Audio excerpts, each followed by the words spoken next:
दीपोत्सव के 5 दिवसीय महापर्व के श्रृंखला में आज पावन गोवर्धन पूजा है। भारत की कृषि प्रधान व्यवस्था का प्रतीक गोवर्धन पूजा का ये कार्यक्रम, मैं इस अवसर पर पूरे प्रदेश वासियों को हृदय से बधाई देता हूं। भारत जैसे कृषि प्रधान देश में गौ और गौवंश का महत्व क्या है, ये गोवर्धन पूजा जैसे आयोजन इस बात के प्रतीक हैं। और दीपावली जैसे महापर्व के साथ इस आयोजन को जोड़ करके इसकी महत्ता को और भी प्रभावी बनाया गया है। ये मेरा सौभाग्य है कि आज प्रातः मुझे गो पूजन करने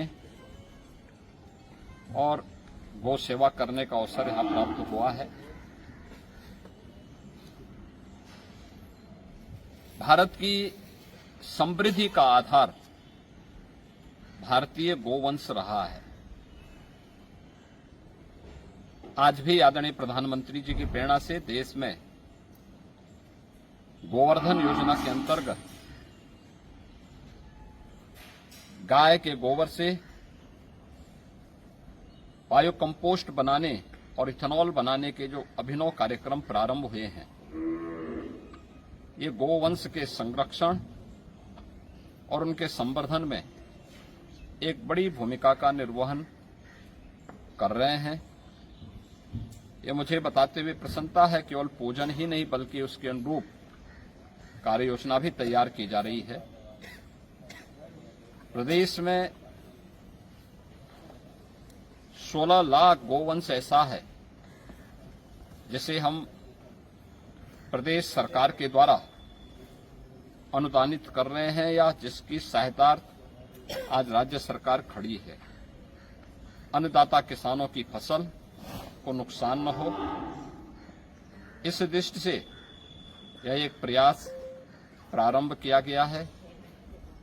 3 प्रकार की योजनाएं हैं। निराश्रित गौ आश्रय स्थल की स्कीम,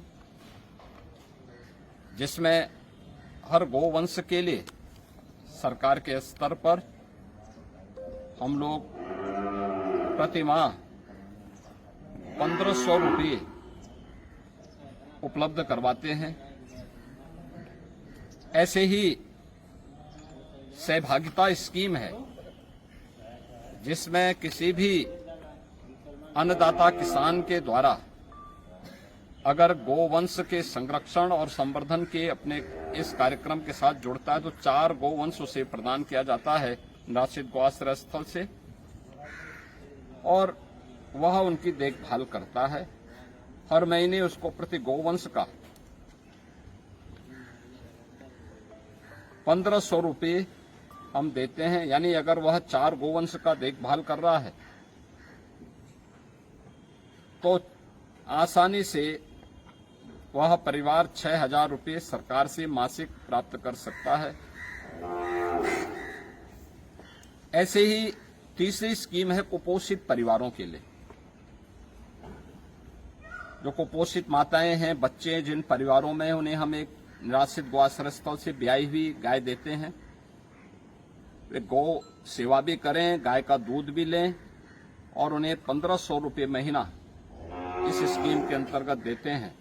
और मुझे प्रसन्नता है कि बड़ी संख्या में लोगों ने इस योजना का लाभ लिया है और कुपोषण से सुपोषण की ओर भी बढ़े हैं। अन्नदाता किसान समृद्धि की ओर बढ़ा है। और गोवर्धन स्कीम जो आदरणीय प्रधानमंत्री जी की प्रेरणा से प्रदेश में संचालित है, कंप्रेस्ड बायोगैस और इथेनॉल बनाने के अभिनव कार्यक्रम प्रारंभ हुए हैं। जो गोबर का भी दाम अन्नदाता किसानों को जिसके माध्यम से प्राप्त हो रहा है, और ग्रीन ईंधन के माध्यम से हम लोग प्रदेश के अंदर नेट जीरो के लक्ष्य को प्राप्त करने और भारत की धन को बचाने का काम, जो पेट्रोल डीजल में खर्च होता है उसमें बचाने का काम भी हम उसके माध्यम से कर रहे हैं। मैं एक बार फिर से गोवर्धन पूजा के अवसर पर पूरे प्रदेश वासियों को, सभी अन्नदाता किसानों को, पशुपालकों को हृदय से बधाई और अपनी शुभकामनाएं देता हूं।